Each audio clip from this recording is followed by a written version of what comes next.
And a very good evening, ladies and gentlemen, and a very warm welcome to this special evening this evening. We will be discussing the topic of NDEs, near-death experiences. First of all, I must just say to everybody tuning in, firstly, thank you for joining us. Secondly, unfortunately, one of our guests, Rachel, bless her heart, she's had to... The day that every pet owner dreads, unfortunately, was today for her. So thoughts out to her because it's such a emotive time. However, we are joined tonight by wonderful Ron Cox, talking to us from Florida. Good evening, Ron. Hello. Welcome, everyone. And Jamie Aylwood, who's talking to us. Jamie is the president of the Exeter Spiritualist Centre. Yep, that's it. Great. Yeah. Thank you. Sorry, I need to remember titles. Yeah. And Jamie has done an immense amount of study and indeed has been with us one night sharing information about NDEs. So Ron is our guest this evening from the perspective that Ron had his own personal NDE. So we will be talking very shortly with Ron about the actual mechanics, forgive me my expression there, Ron, of what it was, what happened to you physically. But then we'll be going more in depth into the actual experience itself, followed by the after effects. Now, I know a couple of people who also have had NDEs, and it is absolutely fascinating. The similarity between the tales from people is number one. Absolutely. That's enough of my waffling. Very good evening, everybody joining us. Thank you so much. I see Daniela. Good evening, my darling. How are you, Christine? So we have Italy, we have Stockholm, we have the UK, we have Scotland, we have Denmark on. So wonderful. Isn't this wonderful that we can reach out all this distance and be together? So thank you, everybody, for joining us. Please remember, those viewing, if you do have any questions at all, please just type them into the comments box. I have a little baby here who wants attention. Apologies. That's all right. You're a really lovely little baby. I love them. They're beautiful. Yes, so if you do have any questions at all, please type them into the comments box, and time allowing, we will raise these during the course of the evening. So, Ron, sir, if I may start with you, please. Yes, please. Could we just get an understanding for people watching the actual physical events when you had this NDE? What was the sort of like, you don't have to go into deep detail, but just what was that physical experience for you? Well, what led me to my NDE was I had a massive heart attack. I had what they call the widowmaker, that only 5% of the people who have a widowmaker actually survive. And during it, I know I had probably 4 to 5 heart attacks before this actually occurred.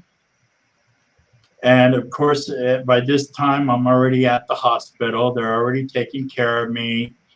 The doctor was arriving and they're starting to roll me down to wherever they had to roll me to. They get me into the room and I know they're working on me. And the last thing I would remember was he just entered VFib. It's the last thing I heard. I stepped out of my body and was standing right beside the doctor and right beside my body that was laying on the gurney. I could see what they were doing to me. I knew where every doctor was positioned. But I instantaneously knew that I had just died. It was such a profound realization that I had just stepped outside of my body. And I was seeing the doctors working on me. Now I saw the doctors. I didn't really see my body laying there. I knew my body was there, but I didn't look at it. But I also knew I was in this place, which I now know they call the void. Okay. If I wanted to focus my attention on the void, my attention was on the void. If I wanted to focus my attention on me back in the room, my attention was back on me in the room. I didn't have to turn. I didn't have to do anything. It was a thought. Of course, we know that during a heart attack, your body's going through extreme, extreme, extreme pain. The second thing I realized after I realized that I just stepped outside of my body was that all my pain is gone. My body wasn't hurting. I felt complete. I felt whole. I felt healthy. I felt very energetic. And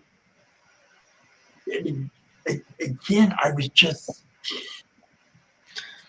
Many people describe a sense of expanded awareness, more real than real.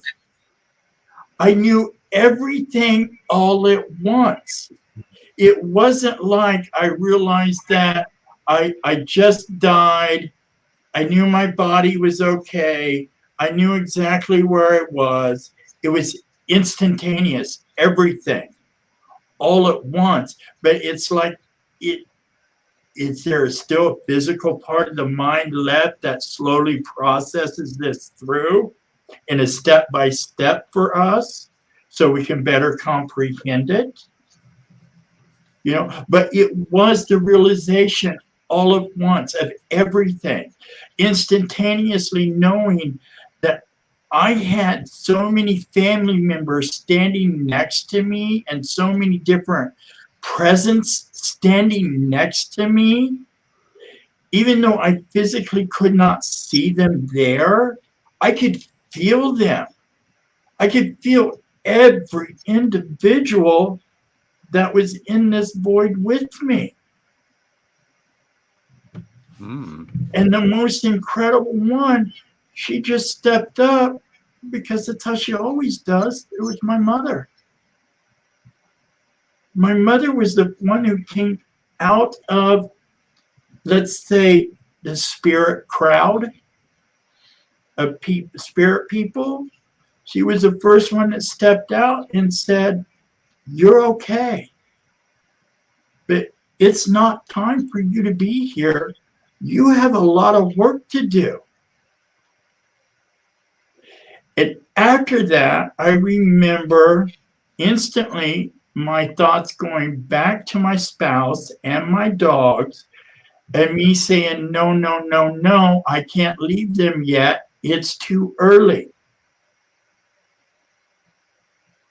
Now, how long I was there, I can't tell you, because what seemed like a very long time, if I look at the doctor's charts, it was a very short time. But the information and the understanding and your perception completely changes. Okay? Because here in this world, yes, I've gone to church. Yes, I've studied the Bible. Yes, I believe in the Bible. Yes, I try to believe what people tell me until I can formulate my own opinions. But it's like you go from a believing that there is life after death to an absolute knowing, and nothing can shake that foundation of it. Okay? Because once you've been there, you can never deny it. You can never deny that connection. Because I think even if I did, they would keep coming back to me. Could I ask you, there's a huge amount of information just in that opening part there, so thank you. Yeah. Thank you for your honesty as well. It's much appreciated.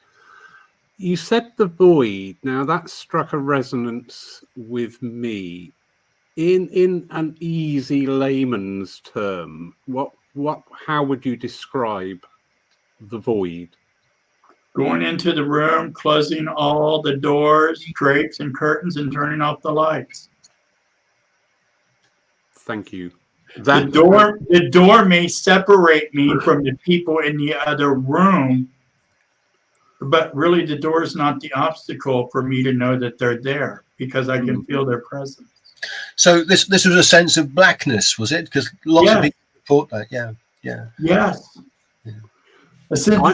Unless I was looking at the hospital room, unless I was looking at the room that I was in, then I could see everything. I remember this doctor had on this funny looking cap, and I couldn't figure out what it was, and they were actually strawberries. A black cap with weird looking strawberries all over, and I thought, well, that was really strange. What would be the significance of strawberries on a surgical hat? So that wasn't real, or he was really wearing one with imprinted? He was really wearing that. Yeah, well, I find that absolutely fascinating. Many years ago, I went on a physical week course, and in one of the meditations,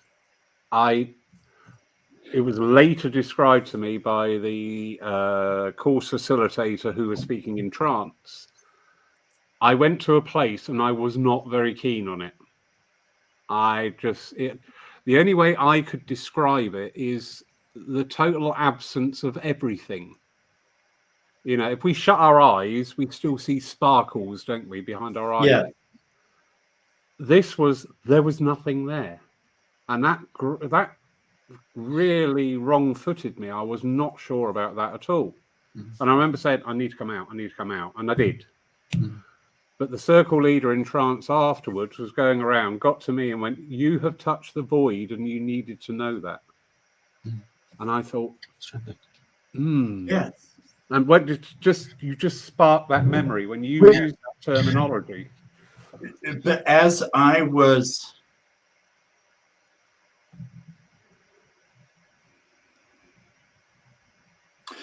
well, I can't, because everything was so instantaneous.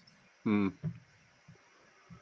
know, and the knowing of everything going on was so instant. Do I know if there was a time where I was in the void where nobody was there with me? I can't say that I do or I don't. I don't remember that. I just know that I was surrounded by a lot of people. And yeah, I experienced a lot of death in my life. But the very prominent figure was my mother. You know, and go ahead. So do you think this void is the cause of why some people feel that they have a distressing NDE? If they go into this blackness, now often people will just feel this tremendous sense of peace. But do you think the fact that it's all black and all dark, that actually perturbs them, and therefore they interpret it as a frightening NDE? I could see that. I could see that because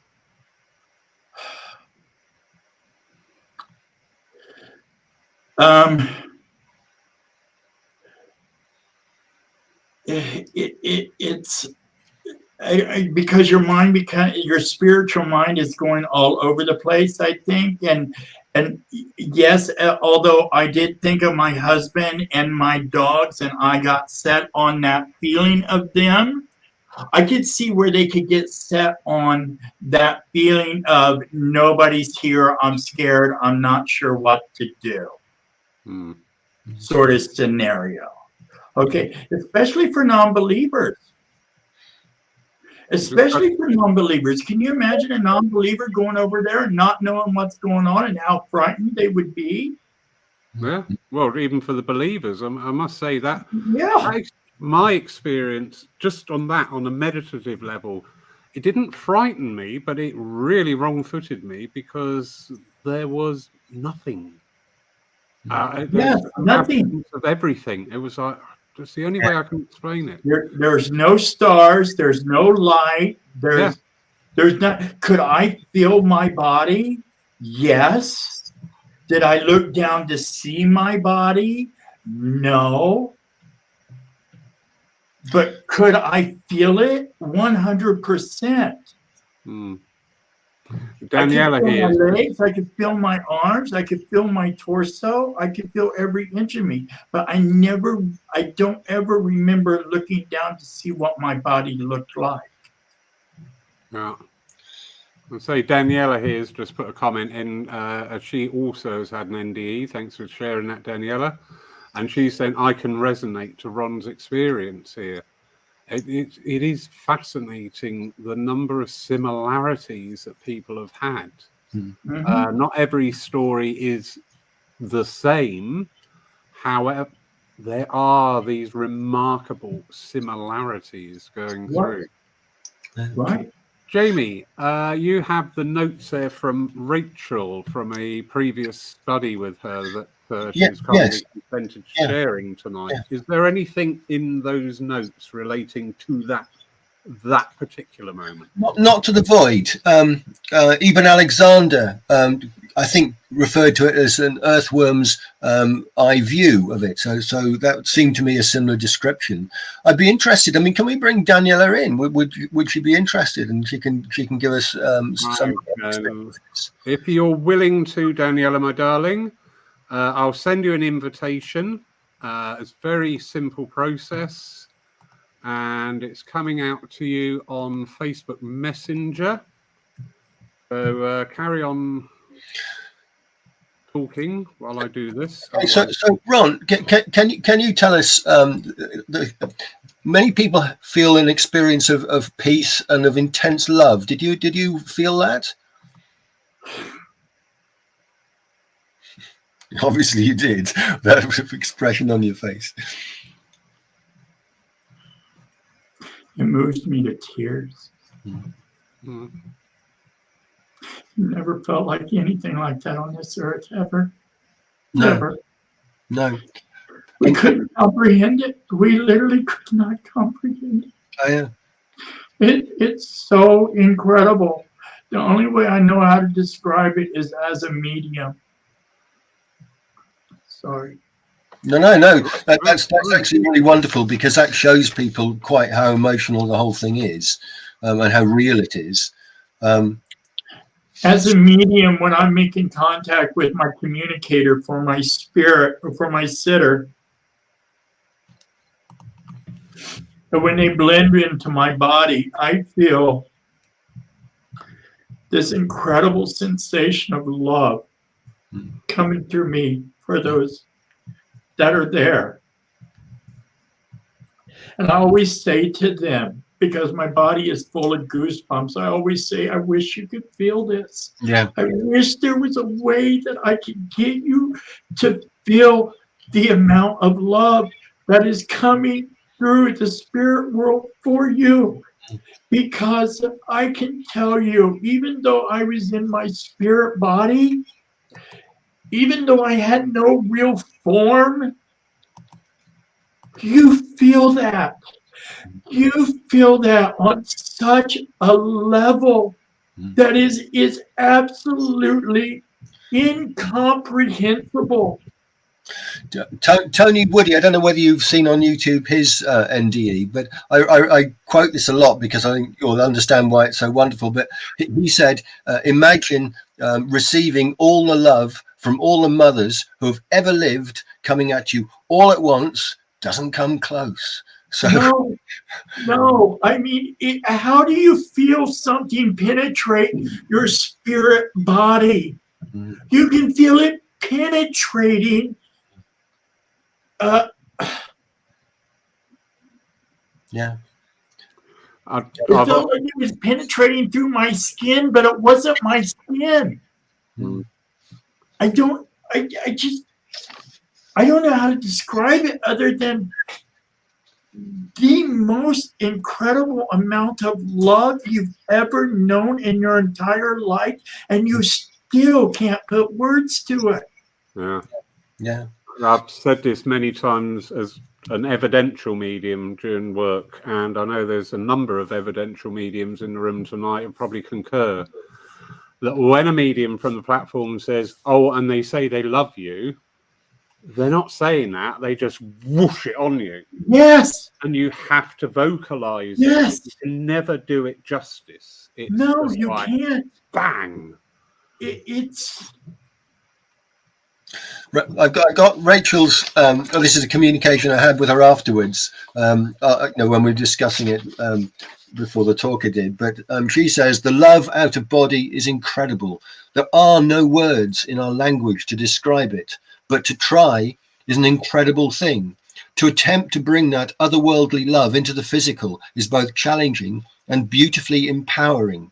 I remind people of this love, that it exists, and they don't seem to question it once they've felt, heard, and seen it shown through my responses. Many people have never known even a fraction of this love. Similarly, many people are unaware that they have a soul or that they possess huge power and strength. Once they better understand this, they better understand these experiences and lessons and opportunities to better know themselves. I think it's just a lovely thing. It's beautiful. Teresa Braga here brings up a very pertinent and valid statement. And she said, addressing you, Ron, she said, it gives me comfort, Ron, to know our loved ones feel this emotion when they pass. Thank you for sharing.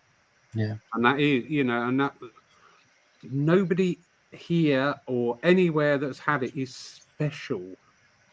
We are unique to ourselves, but we're not special.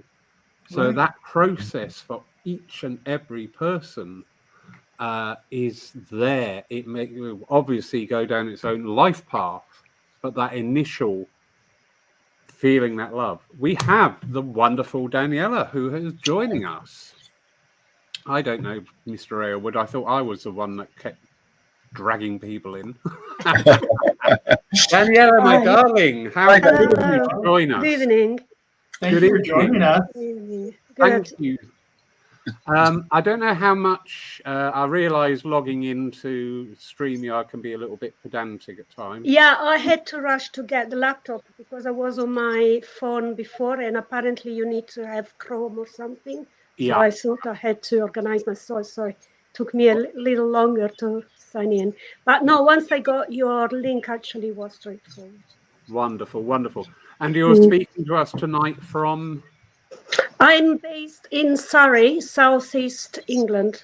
Right.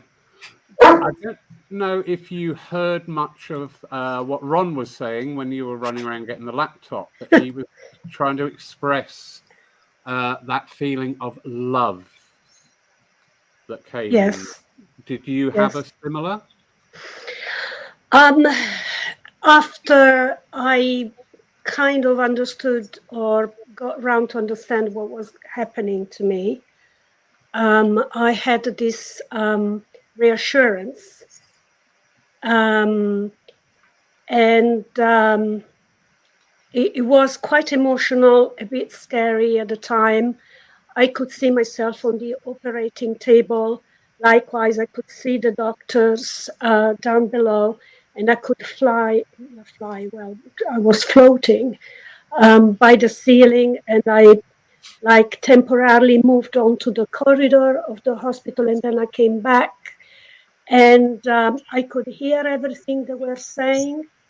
I was only a child at the time. I mean, we are talking about probably 8 years old, and there was this element of reassurance, and I think it was a presence. At the time, I could only identify it as an angel, but I don't remember very much. But I remember this sensation of floating and to be completely without any pain.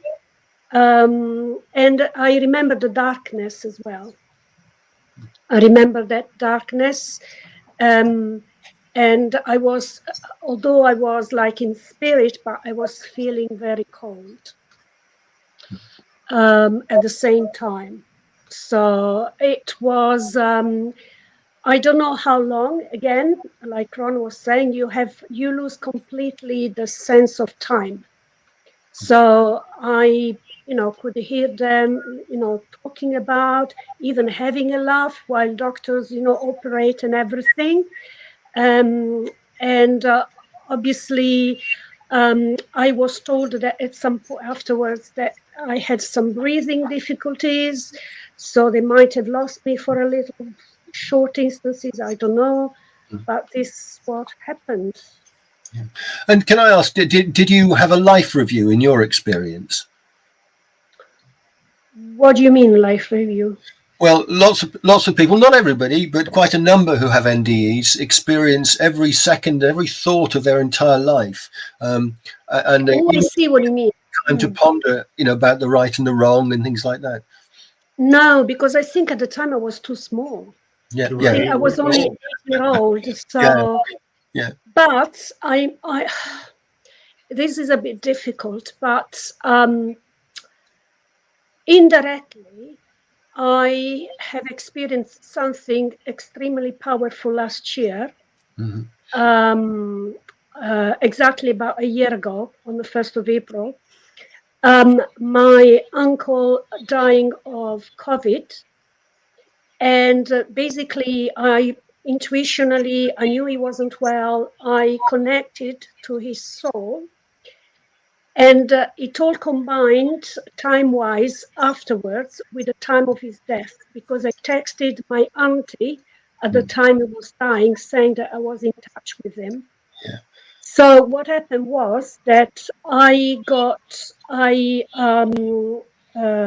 was with him, and I knew that he was sort of in coma, so I thought probably I was accessing that. And he was in a very, very dark place, like not place, but room sort of thing, in spirit. And I said, Uncle, don't worry, I'm here with you. And I said, can you see Grandma? And he said, no, I can't see her, but I'm a bit scared. I don't know what's going on. And I said, don't worry, you are being looked after, because I could see spirit waiting to, they were all around him, but he couldn't see them yet. But I could. And I said, look, they're all here. Don't worry. Very shortly, you might be able to see a light, but don't worry, and it was like a waiting room. That's the best thing I can describe it. It was a waiting room, and suddenly there was a light, like a tunnel light appearing. And then he said, oh, I can see them. They are here. But I'm very scared because I don't know what's going on with me. And I said, don't worry, Uncle. I'm here. We're all around you. You will be fine. And that was so emotional. I mean, that I experienced it, that I could feel the sensation, the closeness to my NDE, actually, what he was going through. He was passing, he did pass. Exactly in those 10 minutes, I connected to him via the text messages I had been sending. I had prepared a crystal grid around him to support the light around him and everything. And I can see that as I'm talking, I'm just blushing and I'm becoming a bit emotional, but it was never happened to me ever before. And it was like a very unique experience to be there and to be of service to him, and to understand that he was going through. Yeah. Now, again, these deathbed coincidences or communications are really, really common. I mean, it might be useful just to go back to this business where both of you were able to witness things that were really going on. Just for people who are watching, we need to understand the significance of this, because when you have a cardiac arrest, within seconds, the blood supply to your brain shuts down. Okay. So if the brain were to create consciousness, the brain is out of it, completely and utterly out of it. Yet here's two people having memories that are formed when their brain is out of the way and expanded awareness. And it just shows that and if they were hallucinations, they wouldn't be seeing things that were real. Okay. Yeah. And all brainwaves stop. I found out through research, my own research, that the moment you have a massive heart attack, everything cuts off. Typically, where a dying person, their brainwaves will keep going on. Only in a massive heart attack does everything all of a sudden stop. So you're right. How could I have that experience if I had no brainwaves? Yeah. They could not be dreams. They could not be hallucinations because there are no registerable brain waves.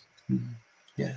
Also, in this time, we had a conversation before we went on air this evening, and Ron, you brought up yourself about this communicating with people, not predicting their passing, but just having that knowing, that understanding. Now, when Daniela's story was coming out there, I was just thinking, oh my goodness, it's very similar.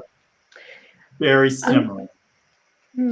Funnily, you say that, Laurie, because there is a story about my grandfather. Apparently, he knew exactly that he would have the next Sunday, and that came to be known because a neighbor that was walking past that he came across said something about the next weekend, and he said, well, I'm not sure about that because I will not be here any longer. And then when I did a bit of research in the family, I found out that my grandfather did have some psychic and medium skills, but in those days, in the 20s or 30s or whatever, probably people weren't talking as much today. Yeah. Don't talk about Granddad. No, don't bring that up. He knew exactly. Based on his knowledge, which he trusted, he told my grandma to go and sign a document with him because he wouldn't have been around any longer. And she would have missed on his pension once he had gone. Wow. Yeah. Amazing. Really good, really good. Would it be an appropriate moment to read Rachel's NDE in lieu of our absence? Because then yeah, just one sec, please, Jamie. There's a question coming here from Sue Townsend. Oh, right, yeah. Hi, Sue. Just bring that up. And Sue's asking, we often speak of spirit as light, yet in the void it appeared velvety black. So were you as a spirit momentarily absent of light too, or were you aware of any light anywhere at all whilst in this space?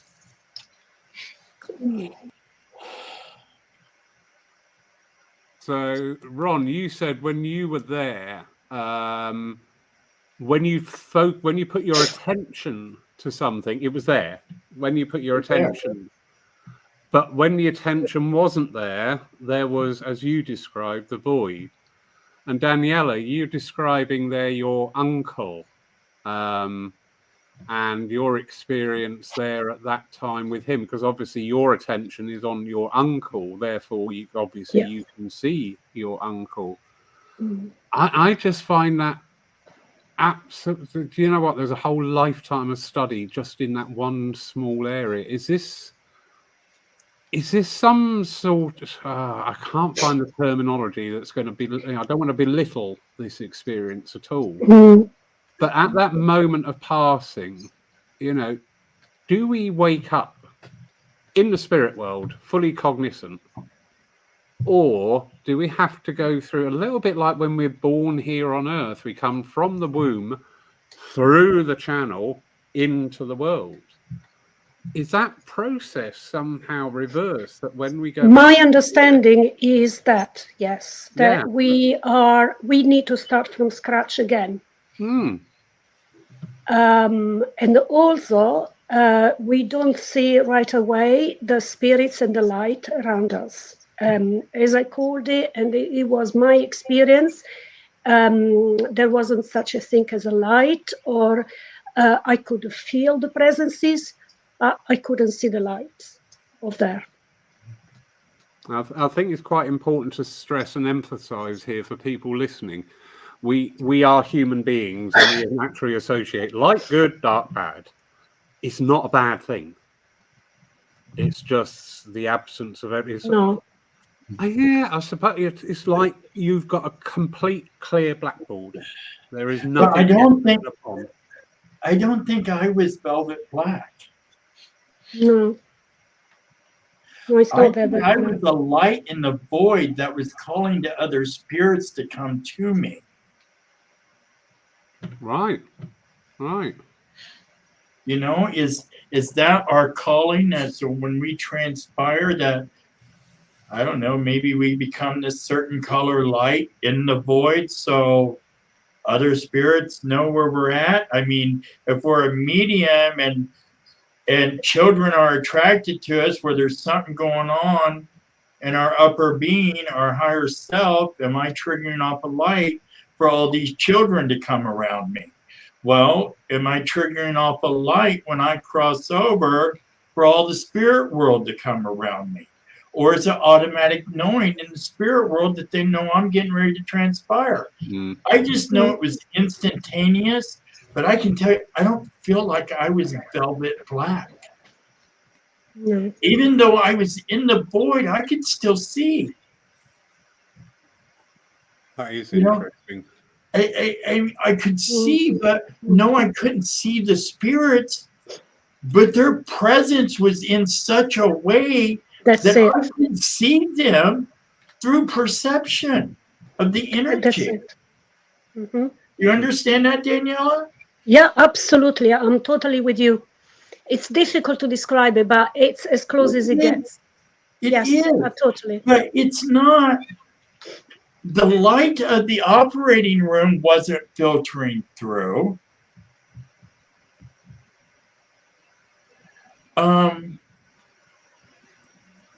But yet, you never turned. You never turned around. If my thought was there, I was there. If my thought was back to where I was with my mother, that's where I was. There was no turning. It was instantaneous like that when the whole picture would shift. Do you understand that, Daniela? Yeah, absolutely. Absolutely. Do you understand what I'm saying, gentlemen? Do you know what? I don't think we may comprehend what you're both saying, but I don't think we'll ever fully understand it. When you two are talking there, absolutely no disrespect whatsoever. You're talking a slightly different language to what everybody else is talking about because you have had that experience. Yes. Where, you know, if you were to try to describe verbally an orange without saying the word orange, you would struggle because to verbalize it, and where you two are, I'm just fascinated by this, that you are on that slightly different energy to other people. It's not detrimental. Please don't think that. It's not detrimental, but it's just so intriguing that your experiences have put you into that place where actually probably you two don't really need to talk that much because it's just there. And whereas we are trying desperately because we've got to put it into our 3D mind and try and... Well, we have to overthink it. Yeah. We put way too much thought into every process we do. You know, making a pot of coffee is not that hard, but we still don't want to do it. Yeah. It's like, great, the last thing I do before I go to bed is I have to make the pot of coffee. Jamie, what do you think, sir? Sorry, did you say me? Yes. Yeah. I'm glad that you're paying attention, love. Yeah, well, no, well, it's interesting. And they often say love and light are very similar, or are the same. Now, is it that immediately you get out of your body, you're just in this plane that there is this lack of love? Because people often will go through a tunnel towards the light where there's love, and then when they come back, they feel this absence of love. Is it just the plane that we're in? I mean, this is a question off the top of my head, really, because if there's this blackness, yet Ron, you just mentioned the light that was you within this blackness. Is that what it is? Yes. Yeah. Daniel says yes. Ron says yes. Yeah. But there is no separation between the time that you step out of your body to the time that you probably enter the life review. You experience that love all of a sudden, all at once. Yeah. The moment you step out of your body, it is there. Yeah. And Yeah, absolutely. Yeah. it's I had an abused childhood. I thought love came in forms of abuse. You know, if it wasn't physical beatings, it was verbal beatings, or it was being grounded for this or that. Yes, I'm 56 years old, but it still affects me. You know, but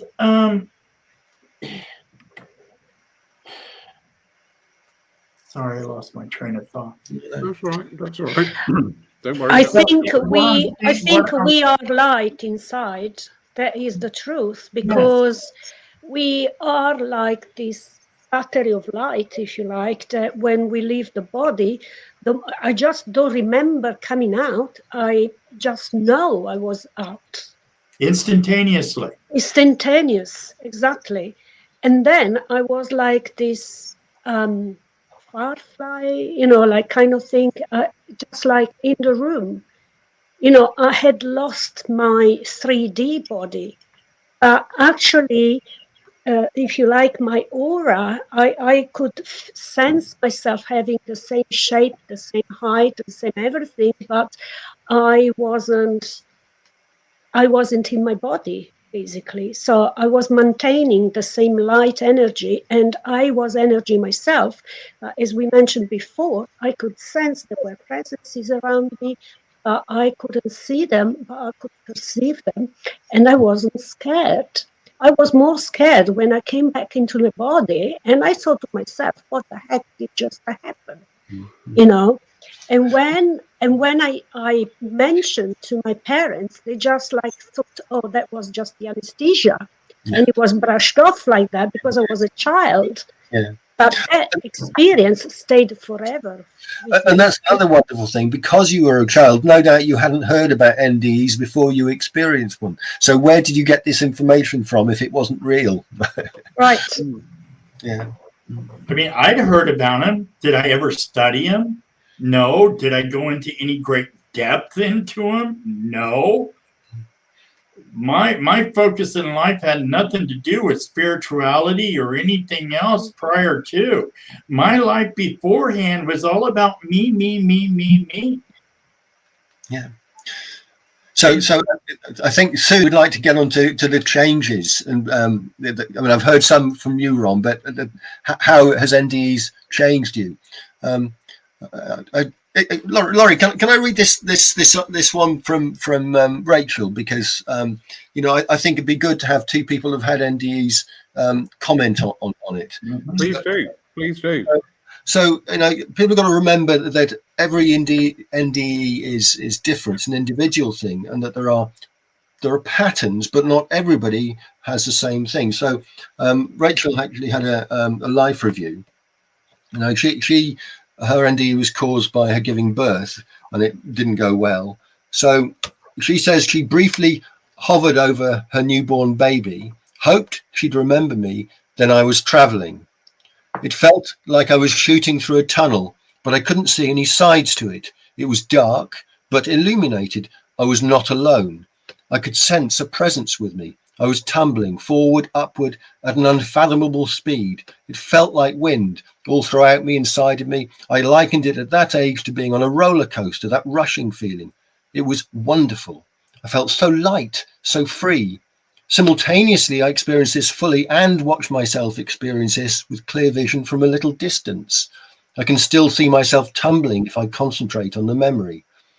As if I was staring at a giant screen that filled the whole of every which way I turned, the movie was my life from birth to death, every minute of it.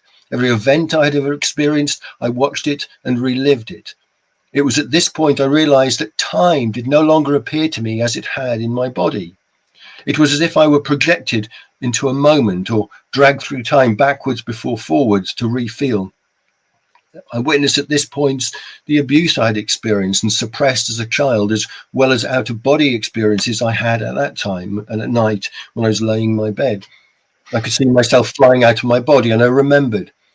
I watched my own poor mistakes and learnt from every reliving.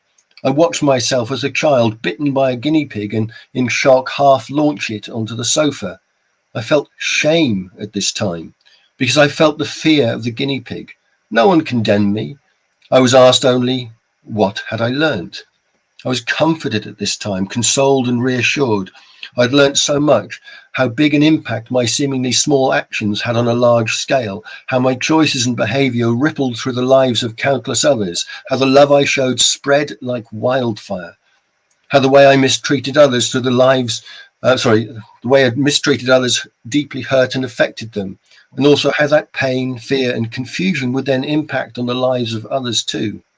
In the time I spent this reliving, I developed a deep gratitude for many things, the experience of life for one, the people and the hearts that had touched my soul in beautiful ways, and the fragility of being human. I think that's incredibly powerful. So what are your comments on that, Daniela and Ron? Well, I didn't experience. Sorry, Ron, you can. Ron. Oh, I was going to say ladies first. It's okay. I'm quite brief actually because I didn't experience any of the tumbling and rolling and as you mentioned earlier. Nothing like that. It was literally me moving from here to here. That's all it was. You did mention it was dark to begin with, which maybe was that void bit. Yes. Don't know. Yes. That's what I did. I shifted from my body to the void. The blink of an eye. And it was just that gentle. Yeah.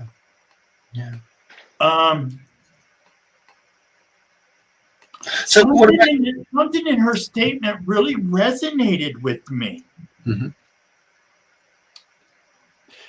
And it's almost the same as with you, Danielle. And it resonated like this is a new type of birthing experience. Going through the tunnel to the lights, what Rachel described, what you described, Danielle, is almost like a birthing experience. Oh, I see what you mean. Yes. Yeah.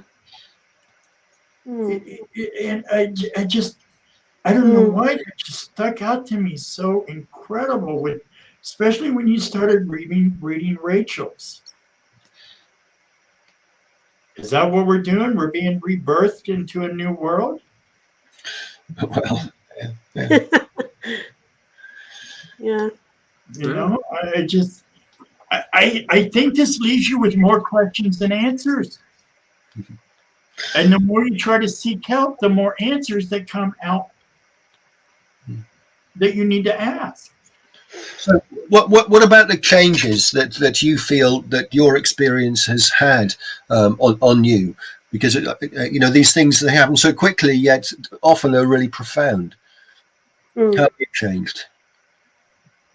Do you feel you've changed? I feel I've completely changed. I'm a completely different person. I told you before, I was a clairvoyant dreamer all of my life until my near-death experience. And now, instead of dreaming, I'm seeing, hearing, feeling spirit in my everyday waking moments. Mhm. I saw two dogs sitting in my room where I had my client at earlier. I wasn't in the frame of mind to go and start sitting down and immediately start doing a reading. No, I was shocked when I walked through that door and saw those two dogs sitting there. Mhm. That's how vivid it is. That's how much everything has changed for me. And my mediumship has just continued to change and grow in leaps and bounds. When I go into meditation, I feel like I'm instantly there. Can I compare it to before? No, because I didn't meditate before, because my life was about me. It wasn't about service. Now my life is about service and helping others understand what I experienced to help possibly give them a little bit of my knowingness so they at least have enough strength to and encouragement to help them make it through the rest of their life and through their struggles. Daniela, you're nodding away, agreeing with that. So you agree? Yeah, because it's like the same thing when I then grew older into adulthood, and you know, between that near-death experience, I started, actually, it's quite interesting, I started seeing spirits as well around me. And I mean, the most powerful one probably is about a school friend of mine who died of a car accident, like 6 p.m. in the night, and she came and visited me in my sleep, and I swear I opened my eyes and I could see her there, and you know. Mm-hmm. And the thing is that when I started going into spirituality, which came quite kind of late in my late 30s, when I went for the first time to SAGP for trance mediumship, it just came to me as if I'd done it so many times before, and I couldn't understand how, you know.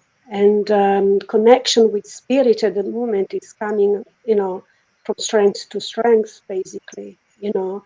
And the way I can feel, hear, I've got the 5 senses activated even, so it doesn't matter if I touch an object, I can see, I can hear, I can feel it, you know, you name it, I've got them all, you know, like I just work, you know, across all of them. And it's very powerful. And this is just like Ron was saying, for me, it's a lot has to do with now doing service and give hope to people. And for me, also, philosophy comes along with that, with mediumship, because there are some messages that with mediumship it's beautiful to give hope and to bring comfort to the beloved ones. But at the same time, there is a part of it which is philosophy, which, you know, you need to talk to people to help them understand. Because rightly enough, as you mentioned before, we have experienced it. So we need to try and put into words, you know, that message that actually does exist. It's not made up. No. It's No. not made up. We are it. I am it. I am a soul with a body, not a body with a soul. It's very different. That is You know, absolutely can I beautifully say put, something Daniela. really quick? Yeah. I just really feel like it's very important for me to say something here really quick. Okay. Our lives is about experiencing every experience that we can possibly have and absorb.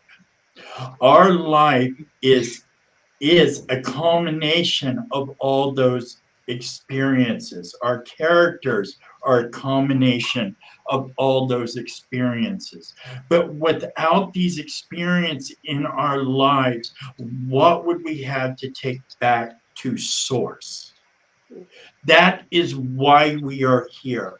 And that is why it is very important for us to live our lives. To live our lives not by society's standards, but by our very own standards. And to enjoy every facet of your life. No matter how deep, dark, and depressed you get, you're still learning something.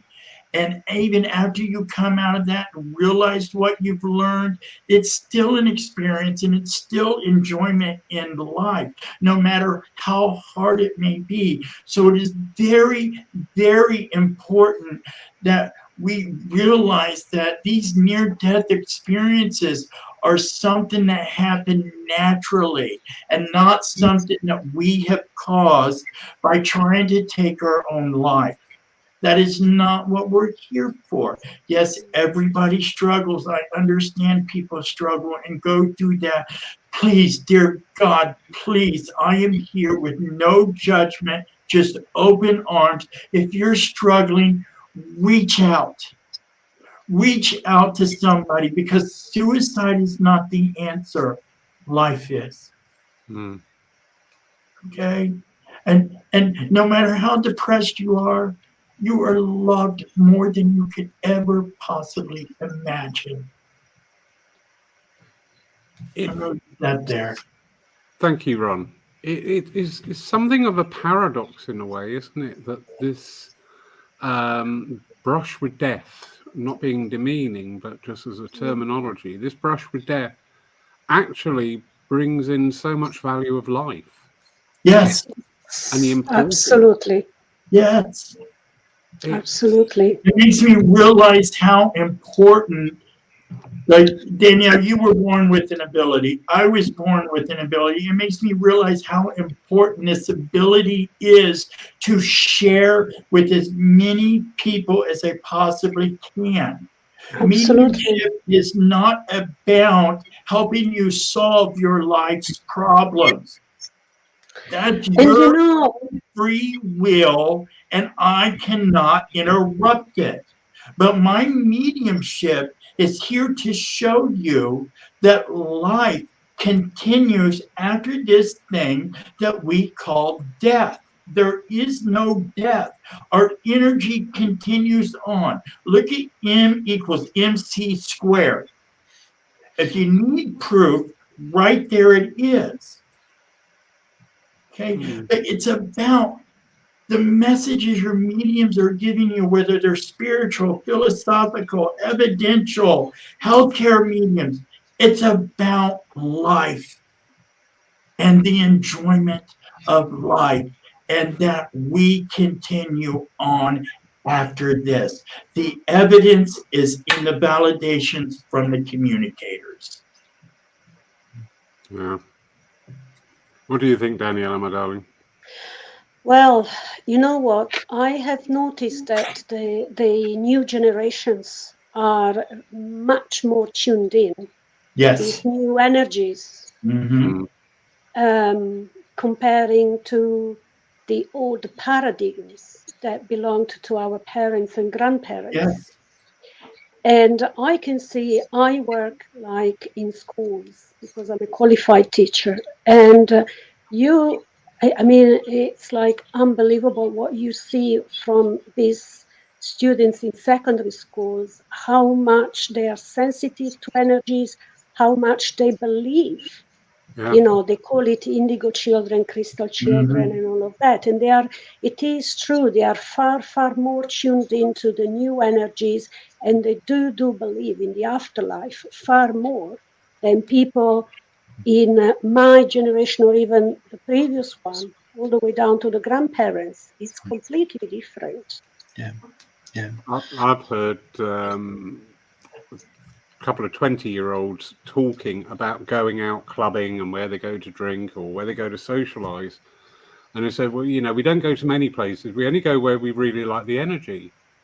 And I just thought, you know, I love that. I actually love that. You know, we're not going there because it's the in place. We're not going there because it's where we should be seen. Yeah.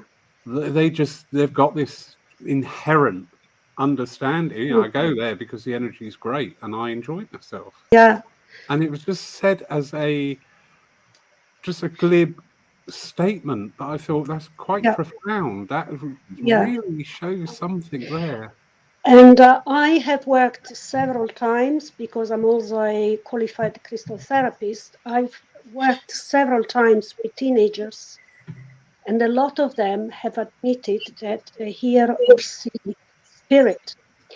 So I am a medium and I give messages, but at the same time, I love to work with the new generations because I feel in a way that my role is also to help them carry on and develop these, because in 20, 30 years down the line, you know, our work as mediums will be completely different. I can tell you that for sure, because these new generations will know far more than our parents and grandparents did. Yeah. Yes, they do. I mean, it's. They need support. They need support and Yes, growth, they do. knowing how, and that's what I I ran do. into a couple parents that their children are very intuitive. They see spirits. They can't walk down the street for the family walk because one little girl will see the old woman that lived in the house and starts waving to her and talking to her, and people are like looking at her like, what's going on? So I'm working with the parent so the parent can understand, so they don't do like my mother did and shut me down and say, don't talk about this to anyone but me, which made me very afraid of it. These kids today, as we're teaching our generation about mediumship and spiritualism and the other side, guess what? They're the ones that are going to be teaching us and the new ways and the new philosophies of spiritualism, because everything changes and evolves. That's what this is all about, the evolution of the soul. We can't expect our philosophy to stay the same way it was in 1850. It has to evolve. Yeah. And if we want to stay in that, the only people we're hurting is ourselves. I just wanted to, you know, going back to what we were talking about with our NDE experience, the one thing that I must say that it's given me my faith and everything that happens to me, no matter how hard and how difficult, you know, I'm a human being, so I need to go through the emotions and all of that. But people tend to say about me that I'm very strong. I'm not very strong. I just had an NDE. Yes. That gives me a completely different perspective on things. There are lots of common factors with people who have NDEs. So they come back and they tend to shun organized religion. They tend to be to live life to the full and also do more for charity. Does that ring a bell? What do you think about that? Mm-hmm. Yeah. Yeah. Well. Yeah. I did get something like that after I was being diagnosed when I was 28 with a long-term lung disease, and apparently I had only 2-3 years to live. And obviously, it turned out that, you know, both science and my science advanced, and my case wasn't so bad at the end of the day. But it is true that when you feel like you're coming in contact with death, your approach to life and what you do, you automatically start giving to others, and that's what it is, because you understand that, you know, you want to do all you can to help others, because helping others brings you out of yourself, which is what we perceive being the love of God, the divine. And that's what the love is about. It's about giving. And that's, Laurie, as we were talking earlier on in our chat before the video, you know, like holistic, mediums and healers, we are automatically givers, and we give and give and give. Sometimes we need to learn to just stop and heal ourselves as well. Yeah. But it's to do with love, and there is this huge amount of love that comes from you, and you want to try and help others before you go. But not everyone has this opportunity Right. to experience this, right, Yeah. Ron? Right. You're right. I know people in my near-death experience group that even though they know certain things, they come back with mediumship skills, they want nothing to do with it. I'm like, how can you deny that?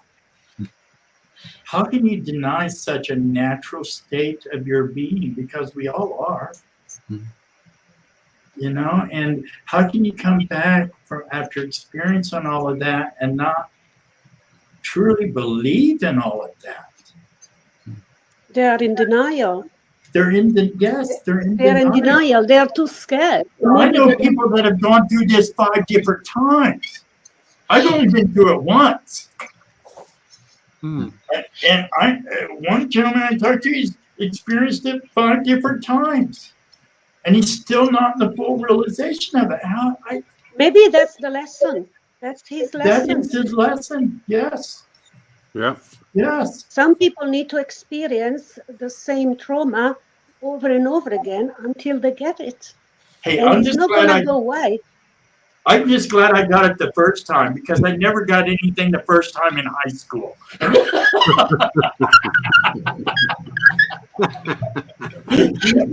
I understood that lesson the very first time. We don't need that. We don't need that repeating. Thank you. It isn't. We've all sat and seen people dressed up in whatever fashion, however they want to dress and however they want to express themselves. And if you're out at a restaurant on the street side, you'll hear other people commenting about it.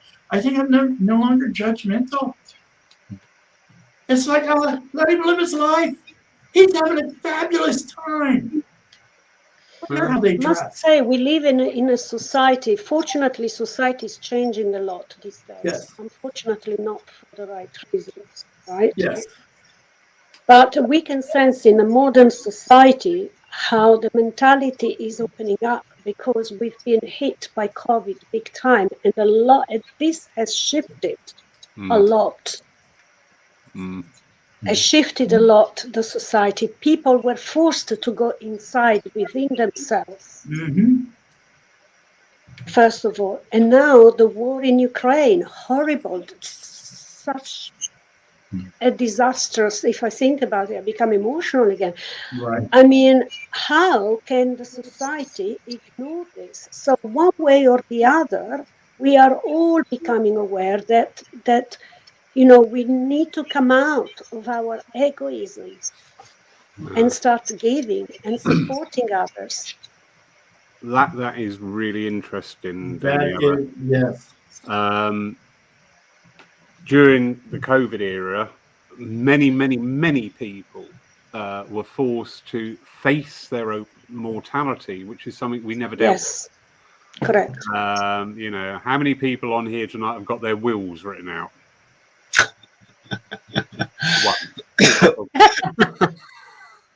Combination. And I had that done before my near-death experience. Okay. But we were forced to face our mentality. You and people like you have actually experienced your own mortality. How fascinating is that? We have seen that shift in society. Sadly, I keep seeing it shifting back to where we were in many cases. But a lot of people have learned through just living through the COVID era. But as I say, people like yourself there, you've experienced your mortality, and you've experienced that all-consuming, unexpressible love What about this feeling of interconnectivity? A lot of people who experience NDEs come back saying something like, there is only one being and we are part of it. Does that ring a bell? Yes, Yeah. absolutely. 100%.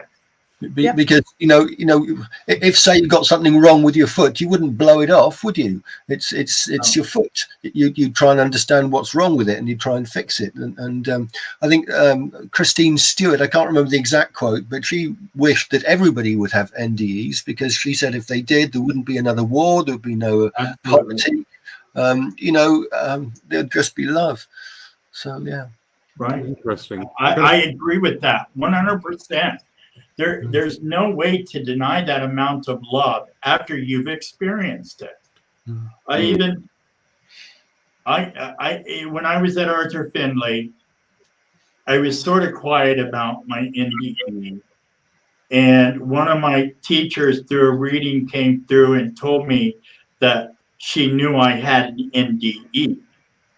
Okay, and she said, no matter what you do after you leave here, you will never be able to deny this. Because no matter how hard you try to deny it, Spirit is going to keep coming back to you until you acknowledge it. Correct. Mm-hmm. And 6 months after my heart attack, I'm still sitting there wondering what was going on. Why did I have to come back? I know I love my husband and dogs, but it was so much better over there. We didn't have to put up with this crap. We didn't have to put up with any of it. What sane human being would want to come back and put up with this? Yeah.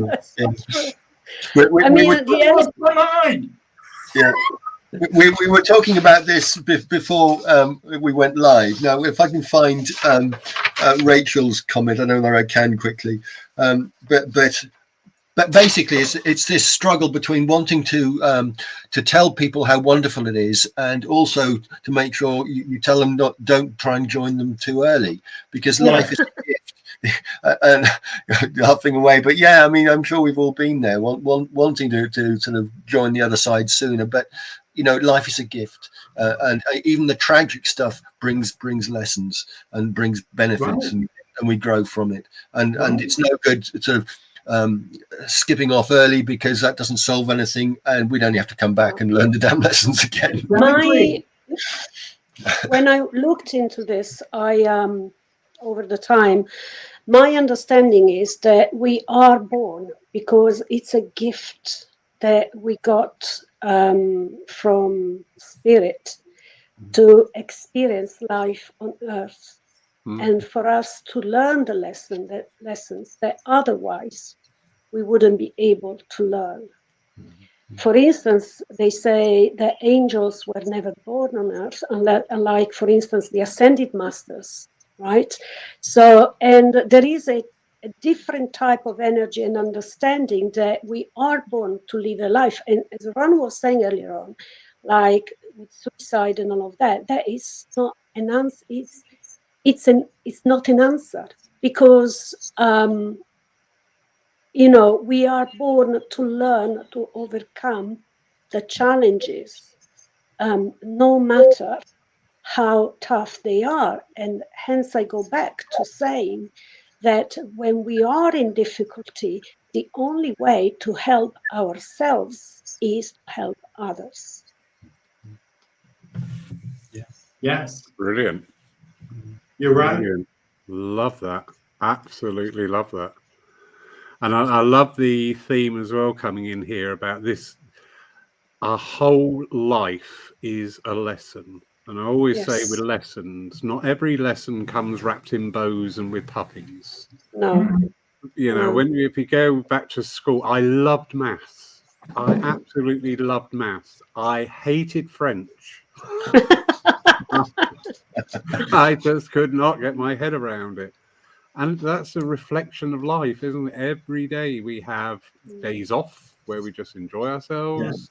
Mm-hmm. Have times when we've really got to find our mettle. We've got times as well where we excel and reach out that hand. This whole experience is a lesson, and we've got to engage with it. And whatever comes our way, instead of thinking, no, go away, I don't want you, just go, okay, you're in my life. What are you trying to teach me? And when you take that approach, actually, a lot of issues fall away. You can handle them a lot differently. Quickly go over to a few comments come in. Lovely Jamie Williamson this is going back apart in the conversation. And he's saying there, by their very nature, NDE are sudden and unexpected. So there has not been time for the soul to adjust. Can this be why there is a period of confusion and the blackness is an expression of this? When death is expected, there is a well-documented process of gradual separation of the soul from the body. Could this be an explanation of the two different states? Thoughts on that, please? Well, the research says that it doesn't matter about people's preconceptions. They don't really affect it. You're relating to NDEs, yeah? Yes, yeah. No, there is some. So if somebody sees a divine being, then they'll interpret that as either Jesus or Allah or Muhammad or whatever. But I can't really comment on the first part of that because I've not had one, and I don't think people have done enough research into it to find that one out. What about Ron? What do you think?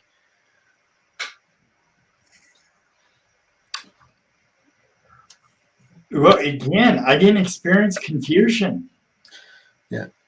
There was no confusion. I knew exactly where I was, what was happening, everything instantaneously. I don't know where the confusion is coming in because there's none. The blackness, I think, is the void or the place we go to before we make our decision. Do we want to travel forward or do we want to come back? That's how I interpret it. I think everybody else's interpretation could be a little bit different, but there's no confusion. And I don't even think during the gradual separation of the body, when we know we're going to die, I don't. I mean, there are theories saying that, like, for the elderly, because they know that they're coming to a natural end, they come to a state of serenity and acceptance. And as far as people dying from sudden accidents and all of that, I understand that they just they find themselves sometimes not migrating from the waiting room immediately over to the light, because there is a refusal to let go of that sudden change. Yeah. I think it all has to do with the individual person. If you're afraid of death, is that what you're going to experience? Maybe. I mean, I was never really afraid of death before it even happened. I mean, I wasn't in no hurry to meet my maker. I wasn't going to do it, but I was never afraid of death. And I know people who are just terrified of death, just absolutely terrified. But when you go on to an older person and they're sort of expecting it, well, no, I don't think they are, because I've been able to communicate with people who were in stage 4 Alzheimer's. Yes. Who were on feeding tubes, who couldn't move out of their bed. They weren't conscious. They weren't. But when I made contact with them, they seemed to not understand what was truly going on, because they saw people that passed before them and people that were still here, and they weren't really sure where they were. They just realized they were at a big party and they were the guest of honor. Mm-hmm. So does an Alzheimer's patient know they're getting ready to pass? I know from firsthand experience when my mother was in the hospital with an Alzheimer's when she was before she was put in a nursing home. I spent the night there one night and I woke up to a noise and I saw this woman, this older woman, sitting on the edge of my mother's bed in a dark sweater with a black and white checkered skirt on. And I knew it wasn't a skirt of this period. It was an older period. I didn't know who the woman was.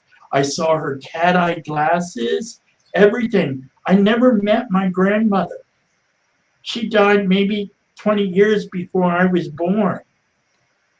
Okay, but I saw my mother reach up in a state of not knowing who anybody was in the hospital, reach up into the midair and said, "No, Mommy, I'm not ready to go."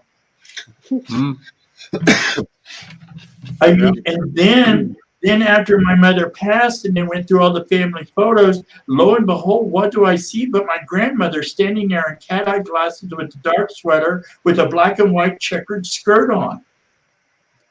So do they really know? Yeah, I've had two experiences with spirit communication with Alzheimer's. One passed, one's still here.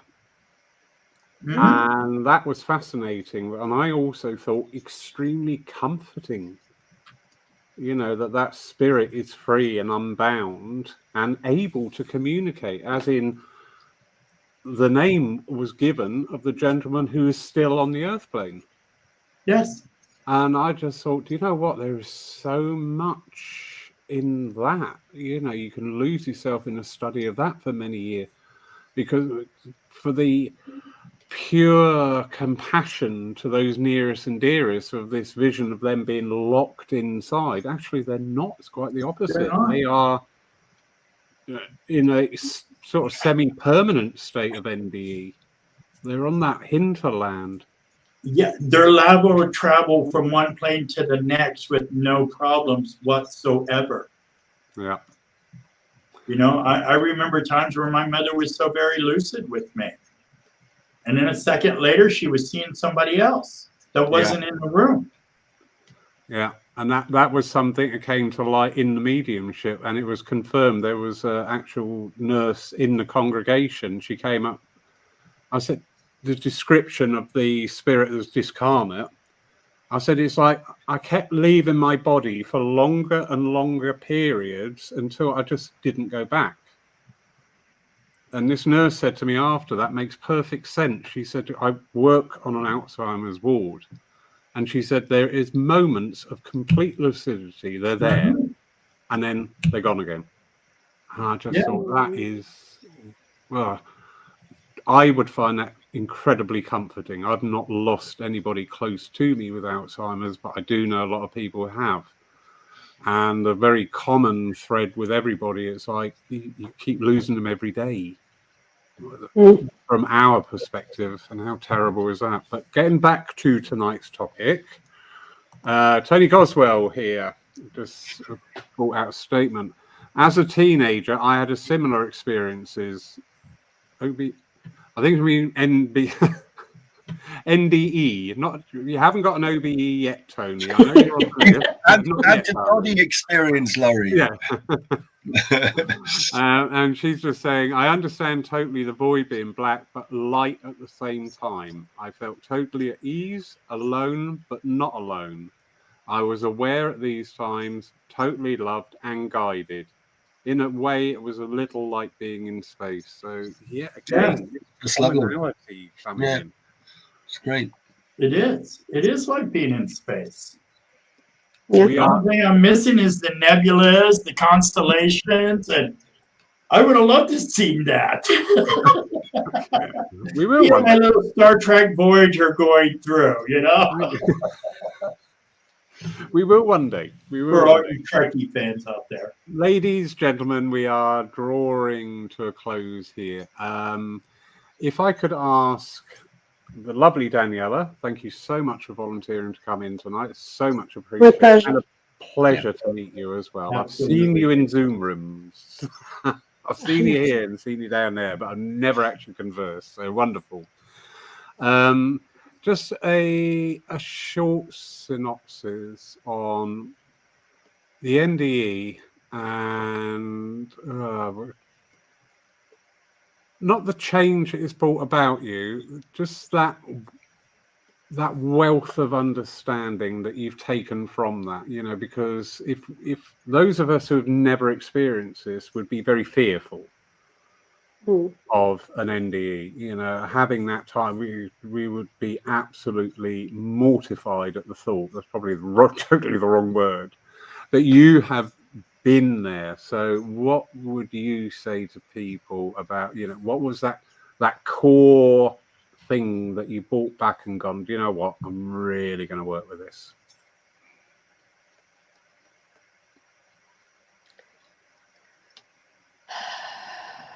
Yeah. Or indeed, is there one core thing? Is it such apparent, you know, is it such a wide array of things that you're just like, do you know what, I can take it all in?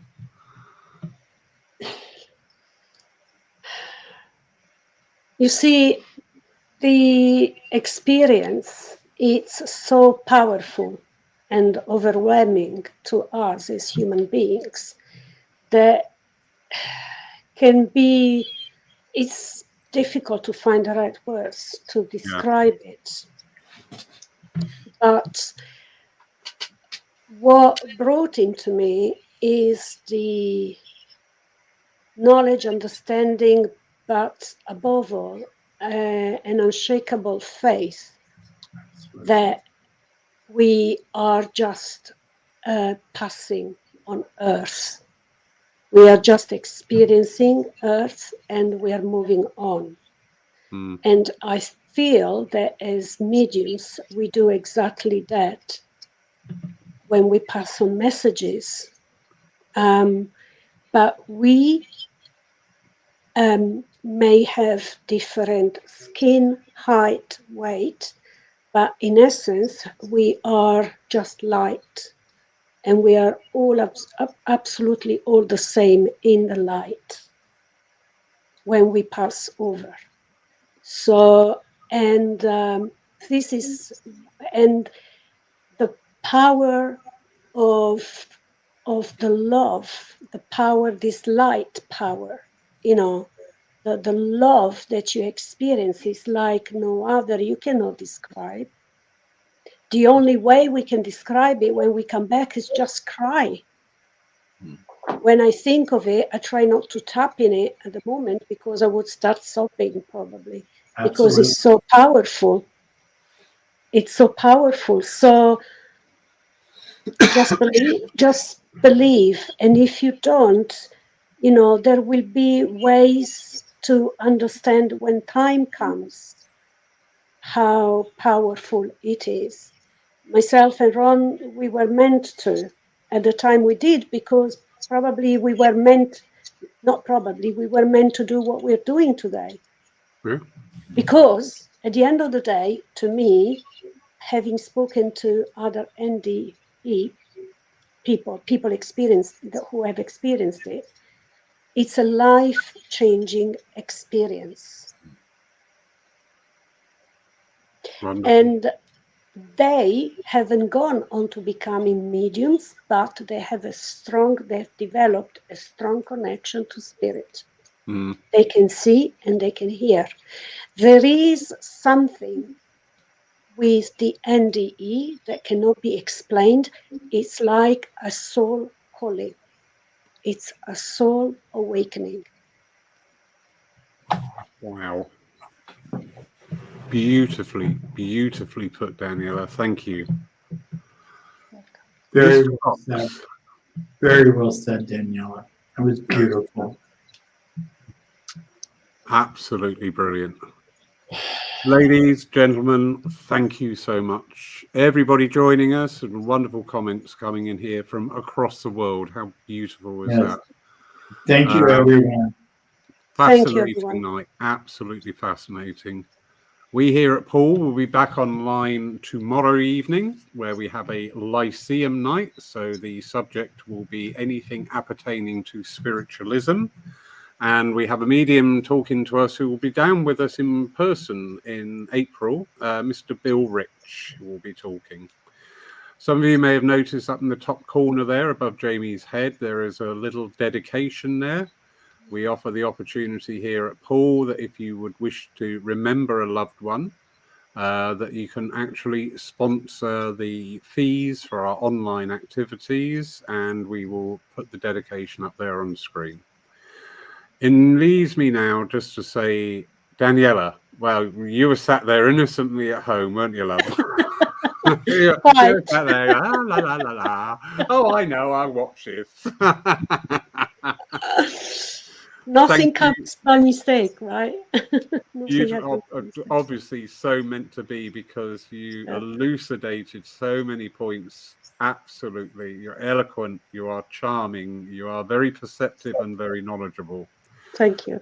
Which is something I would love to say about Ron, but sadly. Well,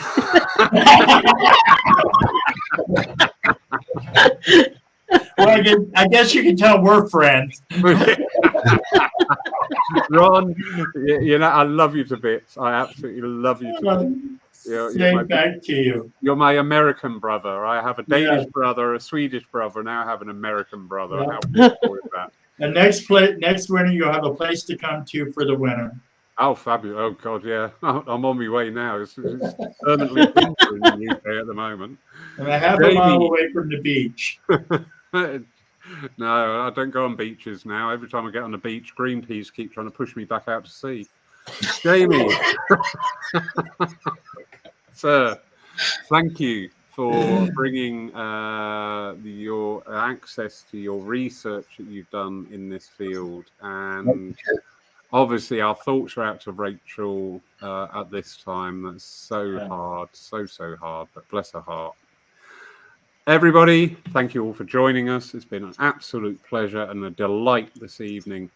Thank you, thank you, thank you. And we wish you all a very good night.